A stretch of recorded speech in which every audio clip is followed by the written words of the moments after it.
Hola amigos, ¿qué tal? ¿Cómo están? Una vez más, Alex Martínez aquí con Blaze en Español y como siempre es mi placer poder estar con ustedes. Qué bueno que están con nosotros el día de hoy.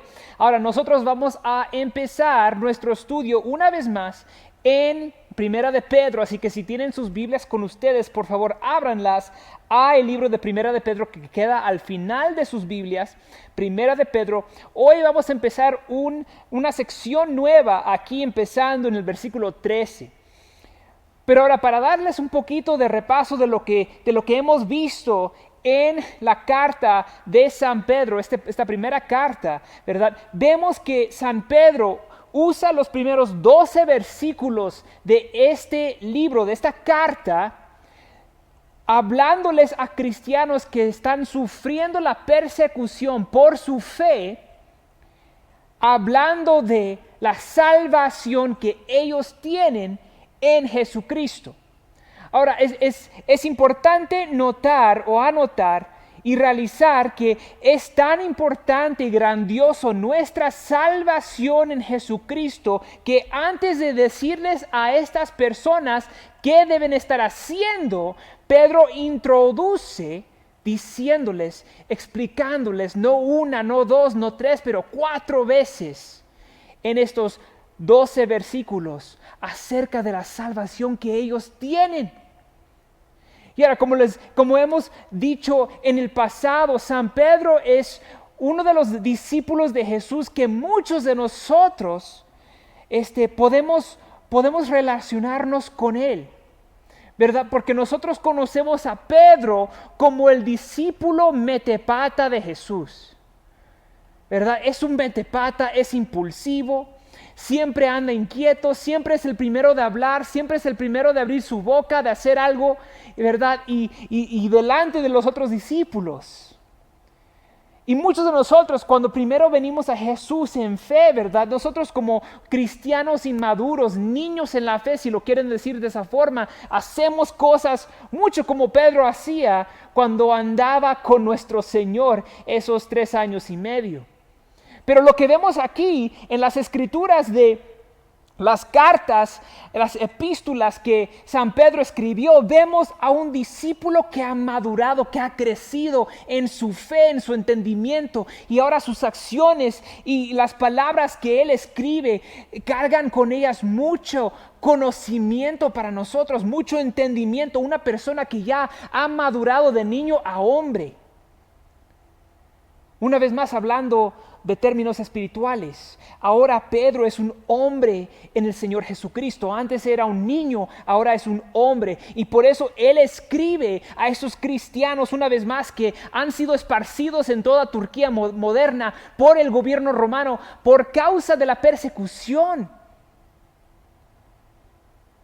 Y les dice en los primeros 2 versículos de esa carta: acuérdense que ustedes son elegidos por Dios desde antes de la fundación del mundo fue creada. Dios te escogió. Y no solo eso, pero Dios te escogió a ser extranjeros en este mundo. Y si se acuerdan, cuando hablamos de esa palabra extranjeros, significa que donde tú estás es temporal, no es tu hogar. Así que Él les acuerda que donde están ahorita mismo, donde están esparcidos, no es su hogar. Esta tierra no es tu hogar. Tu hogar ahora está en la presencia de Dios con Jesucristo. Y por eso les dice Pedro, ¿verdad? Les acuerda, ustedes han sido renacidos. Dios los causó, los hizo renacer a una esperanza viva.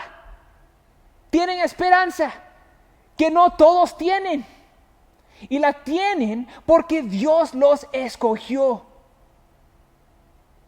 Dios ha causado este renacimiento, esta nueva naturaleza que ahora nosotros como cristianos cargamos en nuestros corazones. Somos una nueva criatura, como dice Pablo a los Corintios. Ya lo viejo ha pasado, he aquí todo es nuevo. Y les acuerdo una vez más, y porque ustedes tienen una esperanza viva, ahora la trayectoria de su vida no es las riquezas del mundo, el éxito financiero, la salud, nada de aquí. pero que ahora somos heredores, que nos espera una herencia. ¿Cuál es esta herencia? No el mar de cristal, no las moradas celestiales, no las calles de oro.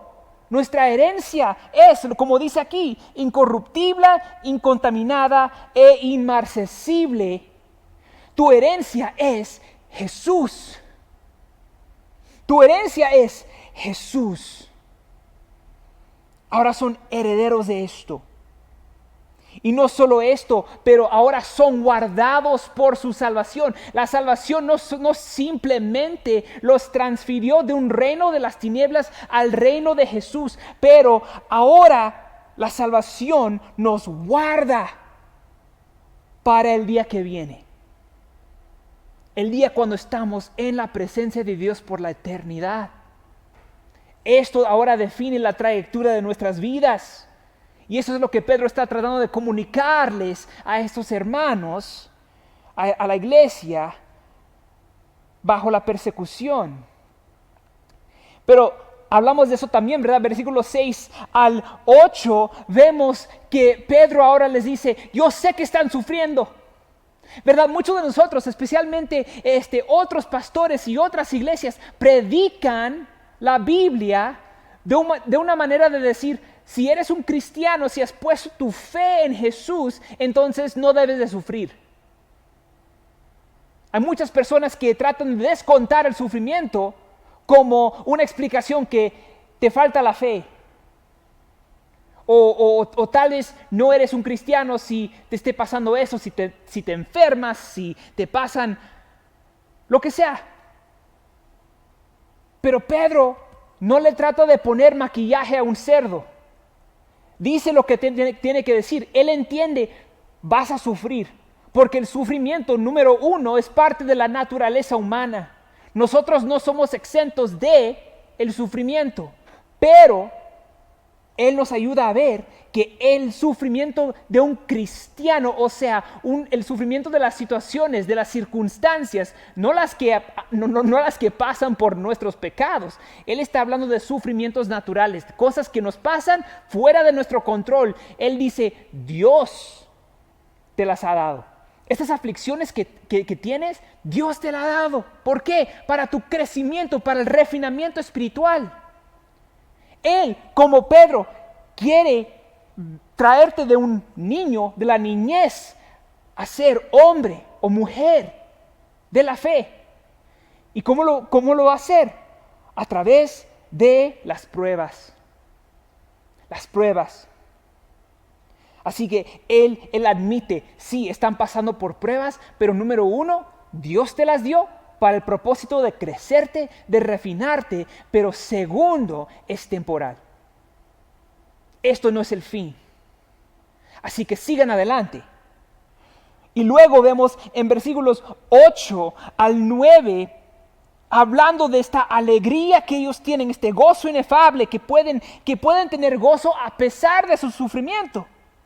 ¿Por qué? Porque nos dice, versículo 10, acerca de esta salvación, hablando una vez más de la salvación que ellos tienen. Es la salvación, entonces, que los mantiene enfocados en lo que es más importante.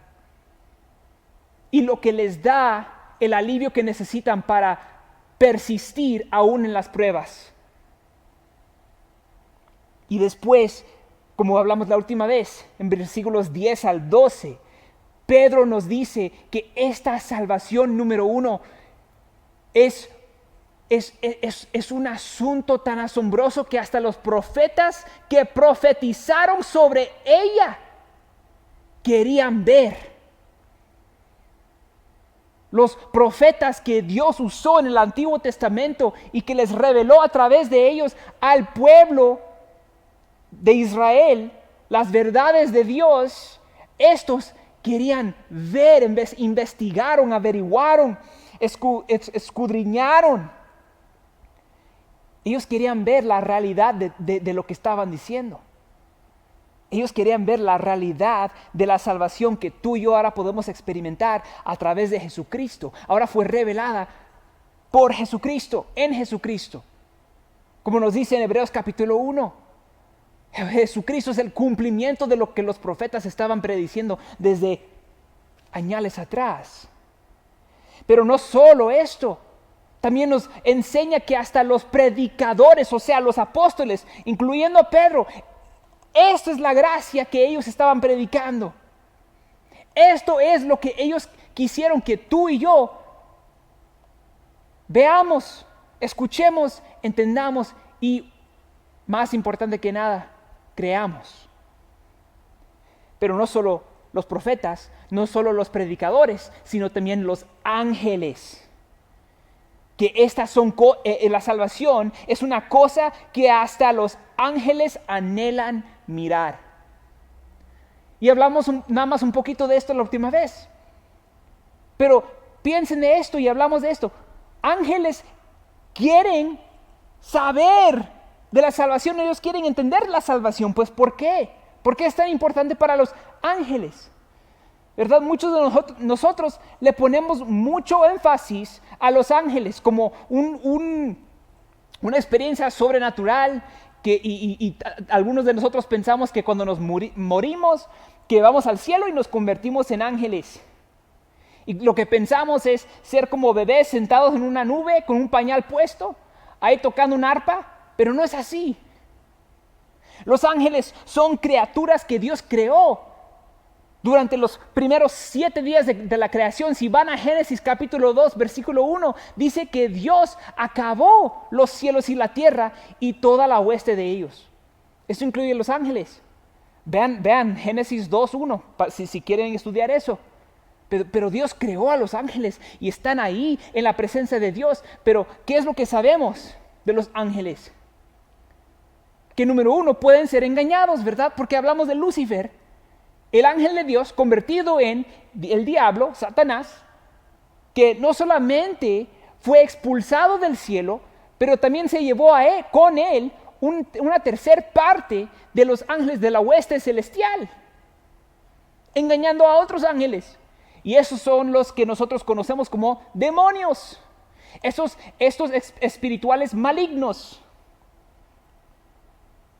¿Y saben qué? Esos ángeles caídos permanecen caídos permanentemente. No hay redención para ellos, no hay salvación para ellos. Y como no hay salvación para ellos, quieren hacernos tropezar nosotros. De tal manera. ¿No vimos esto cuando Satanás engañó a la mujer en el huerto del Edén? Pasó ahí. Por eso es que los ángeles anhelan ver y mirar qué es cómo es la salvación posible.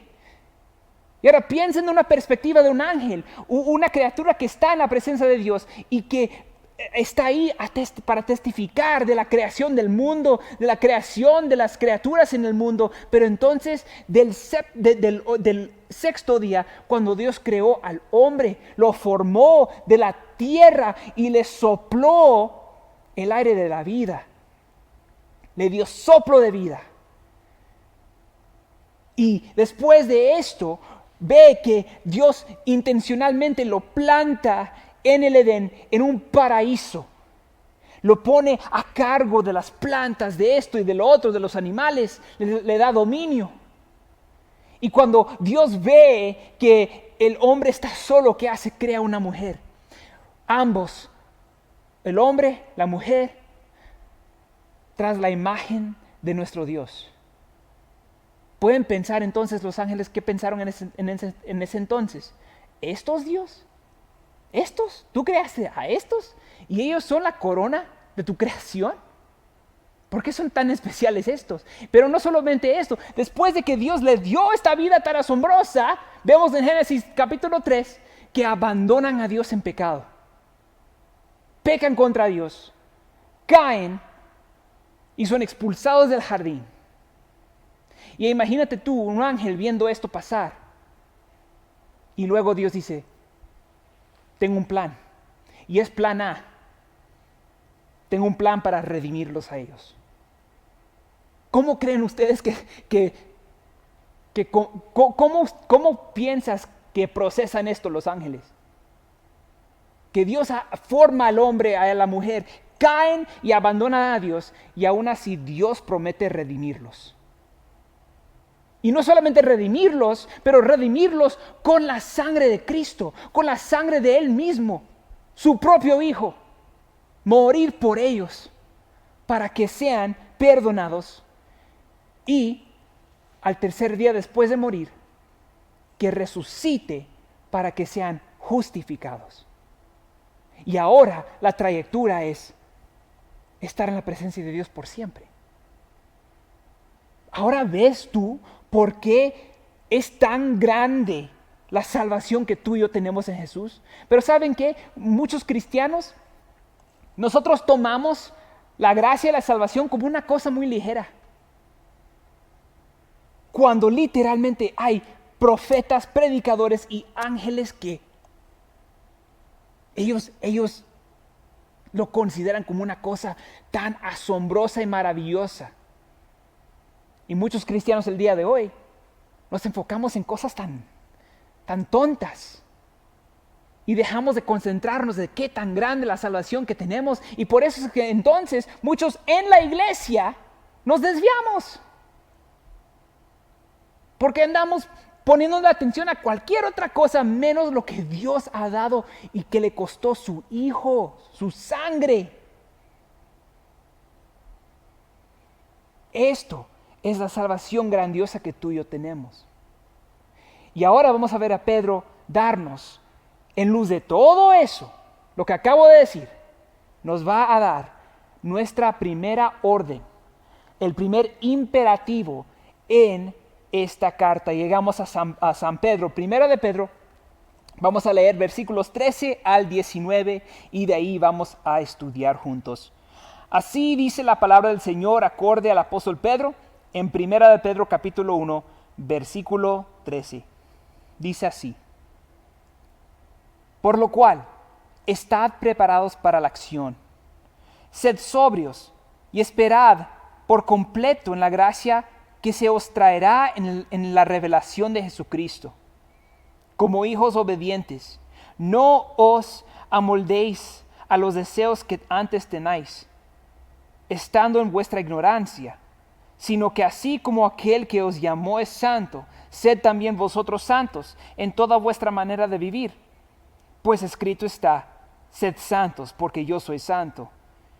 Y si invocáis por Padre a aquel que sin acepción de personas juzga según la obra de cada uno, conducíos en temor durante todo el tiempo de vuestra peregrinación, sabiendo que fuisteis rescatados de vuestra manera de vivir, la cual os fue transmitida por vosotros padres, por vuestros padres, no con cosas corruptibles como oro o plata, sino con la sangre preciosa de Cristo, como de un cordero sin mancha y sin contaminación. Esta es la palabra del Señor.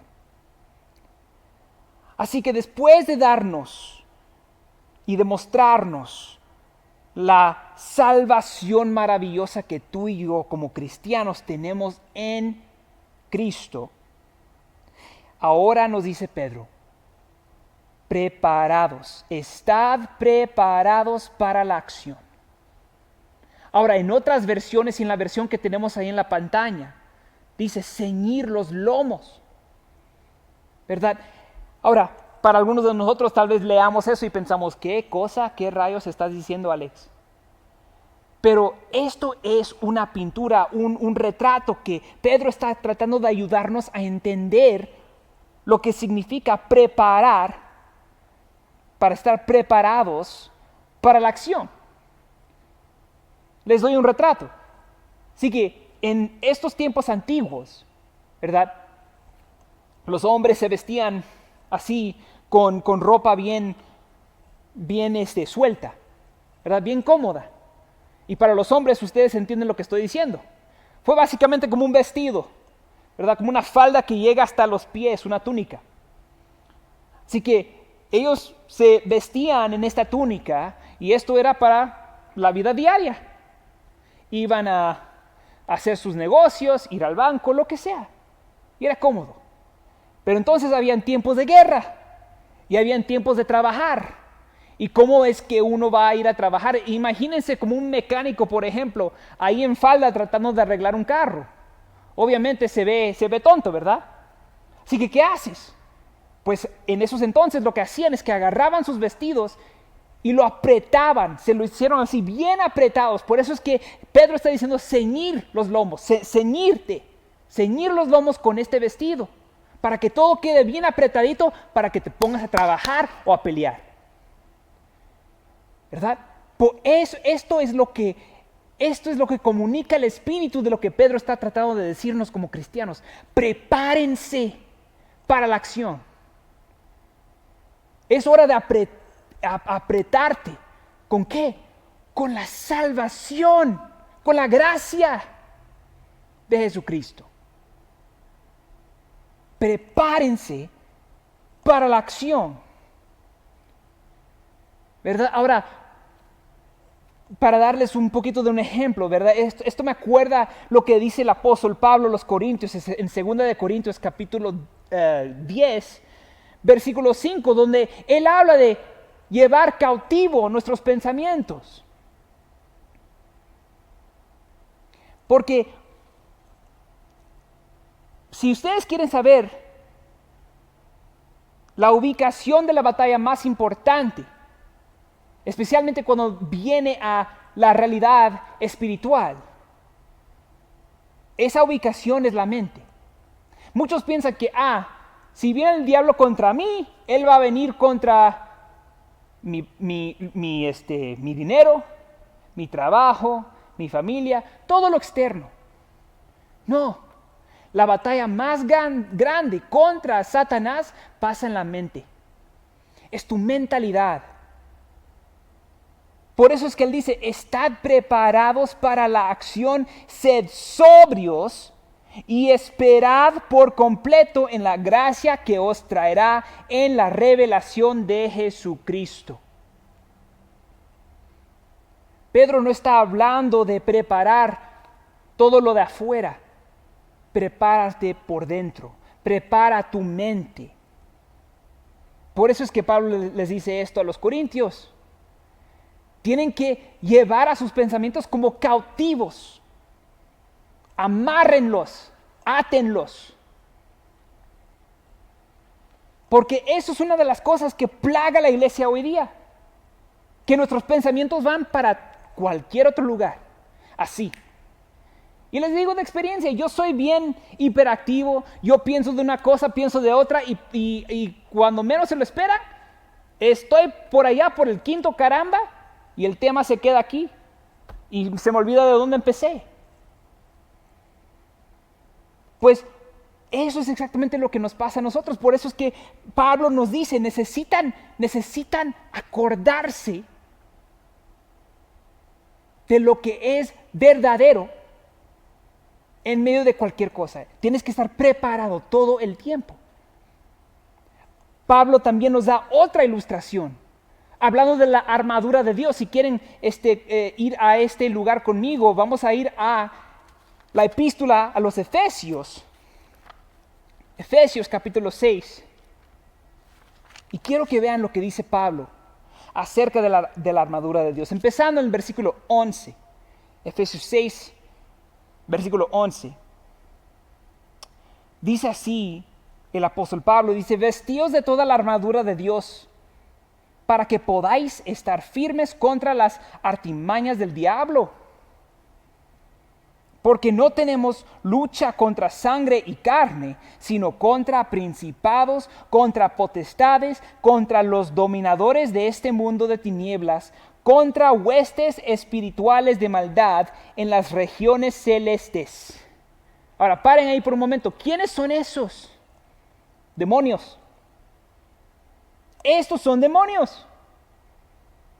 Y como les dije al principio, esos demonios son estos mismos ángeles que han caído. Este es su objetivo, de causarnos a tropezar. Pero no solo esto. Esto también nos da un retrato de lo que hablamos antes, ¿verdad? Que tenemos a estos demonios que han caído, son ángeles caídos, que en rebelión han sido expulsados del cielo y como nos dice en Santiago, ¿verdad? Capítulo 2, hablándoles a los cristianos hipócritas, les dice ¿qué? ¿Ustedes creen en Dios? Pues qué bien. Pero hasta los demonios creen en Dios. Y su reacción, tiemblan. Porque ellos entienden la realidad de su posición ante un Dios santo. No hay pelea, no hay lucha aquí. La guerra ya ha sido ganada. La victoria es cierta. Y Dios la va a ganar. Pero regresando aquí al tema, versículo 13. Escuchen una vez más lo que Pablo dice de la armadura. Dice, por tanto, tomad la armadura de Dios. Ahora, la idea que él está tratando de comunicar es, ponte la armadura y no te la quites hasta que ya acabe la batalla.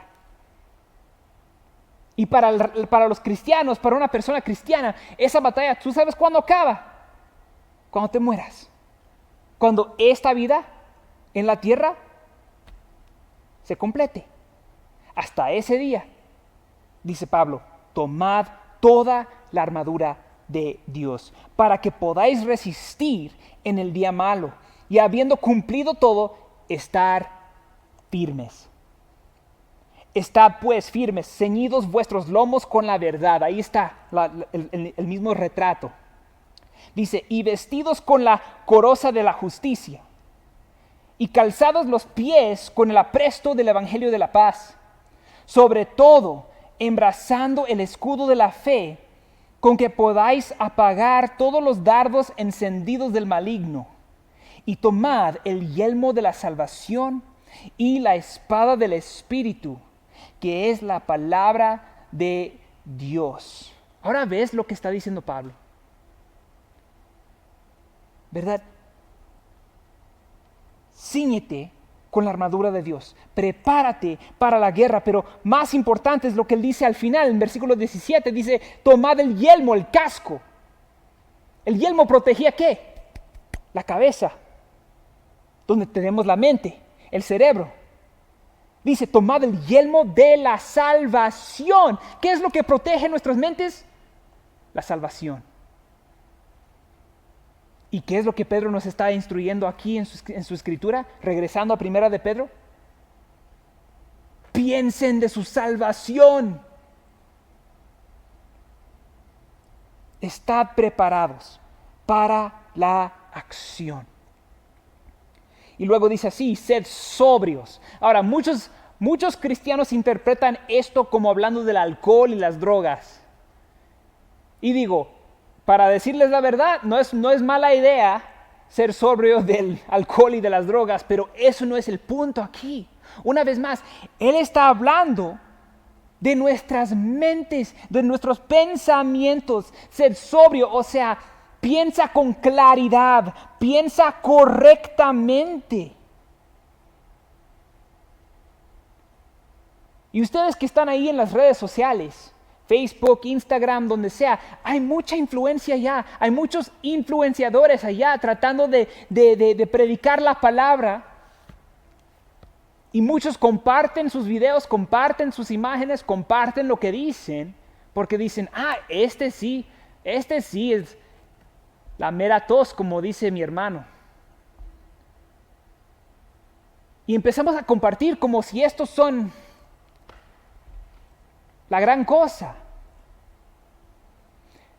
Pero la razón que les digo esto y la razón que el apóstol Pedro les acuerda a estos cristianos, piensen correctamente porque ¿saben qué? Van a enfrentar bastantes cosas que parecen ser de Dios que no son. Y es en pensar correctamente, alineado con la palabra de Dios, alineado con lo que dice y lo que predica nuestra salvación en Cristo, que entonces nosotros vamos a poder distinguir y decir, esto no es correcto.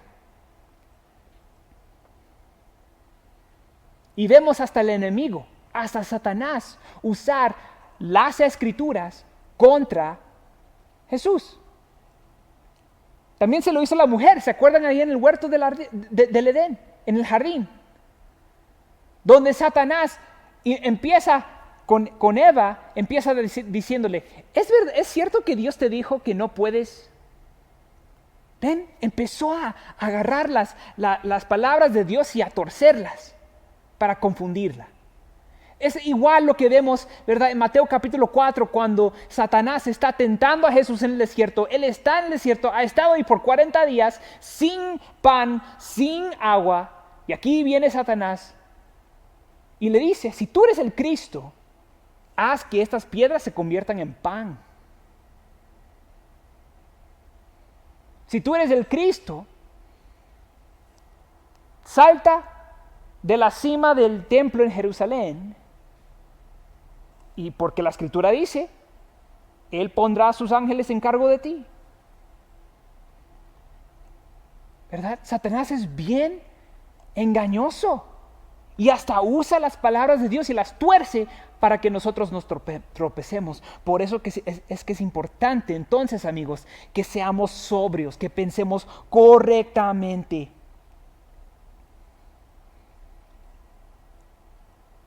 Y último, dice, y esperad por completo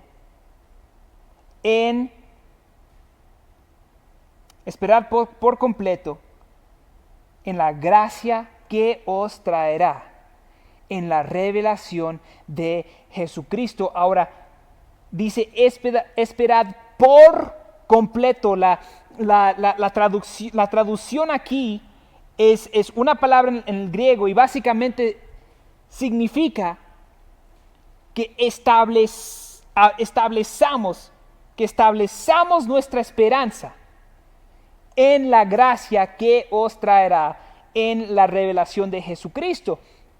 Ahora es importante notar esto. Dice, establece tu mente en la gracia. Establece tu esperanza en la gracia que os traerá en la revelación de Jesucristo. Establece la esperanza. Eso es el significado de esa traducción. Y la idea aquí, ¿verdad? Porque cuando yo te pregunto esta pregunta bien simple, ¿dónde está tu esperanza? Si tú eres un cristiano, ¿dónde está tu esperanza?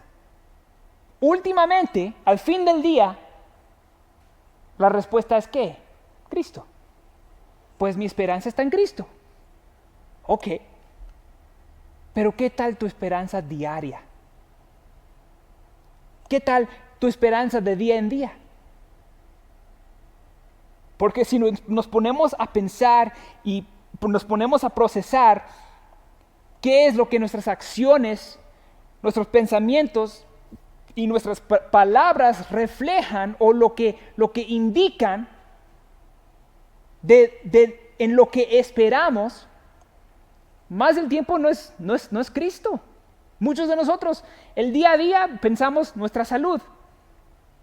Mi esperanza está en mi salud, mi esperanza está en mi familia, mi esperanza está en cómo los demás piensan de mí, en lo que piensan de mí, en mi reputación, en mi trabajo, en mis finanzas, en el éxito, en las oportunidades y las recompensas de la vida que obtengo.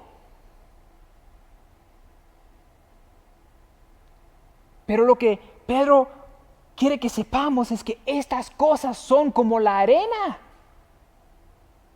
No podemos poner nuestra confianza en las cosas que van a pasar, porque ¿qué pasa cuando nosotros morimos? No nos llevamos nada de eso con nosotros, se queda aquí.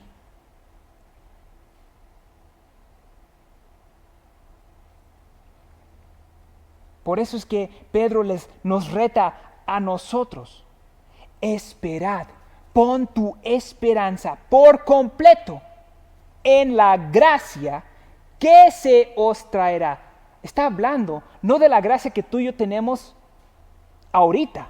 Está hablando de una gracia que será revelada, ¿verdad? Aquí está hablando en el futuro. Dice, en la gracia que se os traerá. O sea, que no ha llegado todavía en la revelación de Jesucristo. ¿Qué es eso?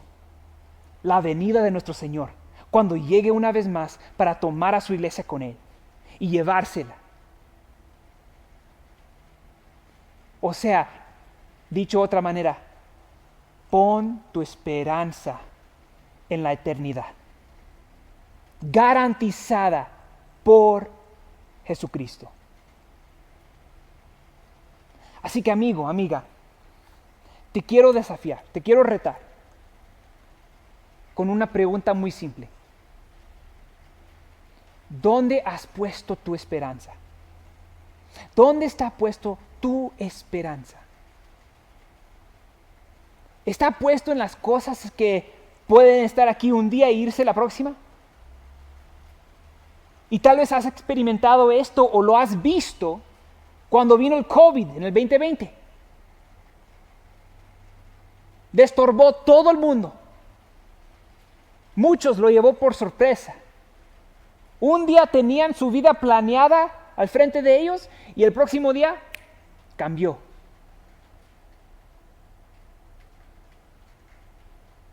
¿Dónde pones tu esperanza día a día? Cuando amaneces en la mañana, cuando amaneces, ¿qué es lo primero que haces? ¿Qué es la primera cosa que te importa? ¿Qué es lo que, si quieres saber dónde está tu esperanza, pregúntate esto. ¿Dónde inviertes todo tu tiempo, la mayoría de tu tiempo? ¿Y por qué? ¿Es en la palabra de Dios? ¿Es en la certidumbre que Jesús vendrá para su iglesia? ¿O está puesta en cosas que no alcanzan para nada? Y tal vez estés aquí escuchando este mensaje y realices que nunca has puesto tu esperanza en Cristo. Pues ¿sabes qué? Tengo buenas noticias para ti. La Biblia dice que hoy mismo, es el día de la salvación. Y que todo el que cree en el nombre de Jesús será salvo. Es una promesa. Así que ya no esperes más.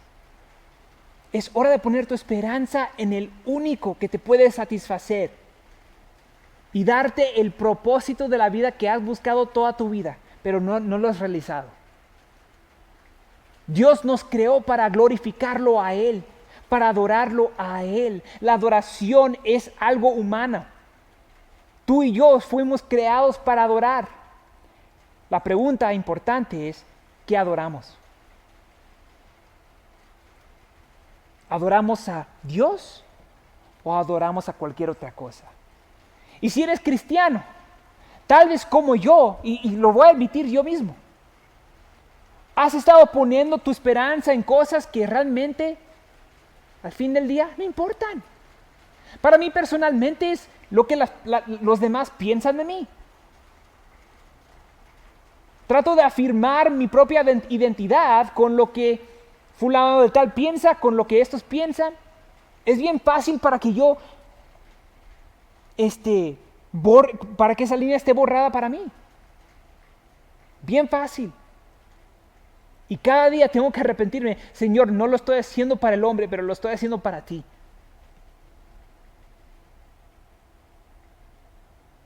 ¿Por qué te guías? ¿Te guías por la esperanza que tienes en Cristo o te estás dejando guiar por otra cosa?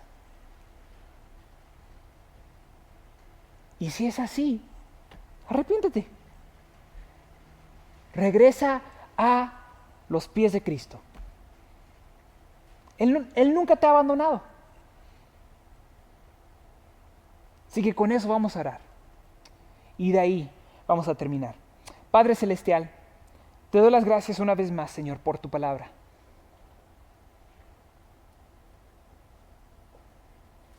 Que por medio de ella, Señor, nos has dado una esperanza viva.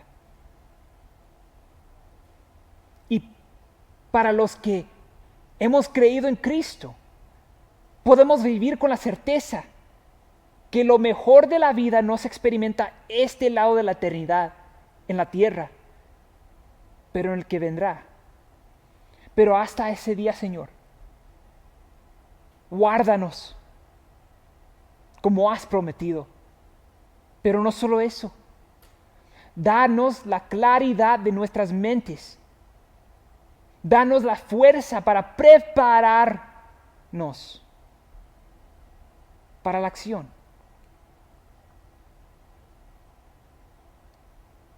Y pase lo que pase, podemos vivir con la certeza que un día pronto Cristo vendrá para su iglesia y que todo de este mundo desvanecerá.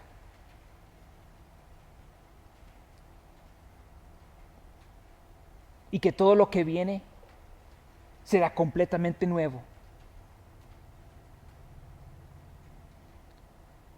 Señor, para aquellos que no te conocen, pido y te ruego que ahora mismo ellos pongan su fe, su esperanza completamente en la gracia que ya tú nos has dado, enviando a tu Hijo unigénito, que fue clavado en una cruz, para que todo el que crea en Él no muera en la condenación, pero sea perdonado y sean destinados para una vida eterna con Él. Señor, te doy las gracias por tu palabra y oro que cada uno de nosotros nos preparemos para la acción, seamos sobrios y esperemos por completo en la gracia que vendrá un día. Y hasta ese día, Señor, guárdanos, manténnos, fortalécenos. Y es en el nombre de Cristo que te lo pido. Amén y amén. Que Dios les bendiga y a la próxima.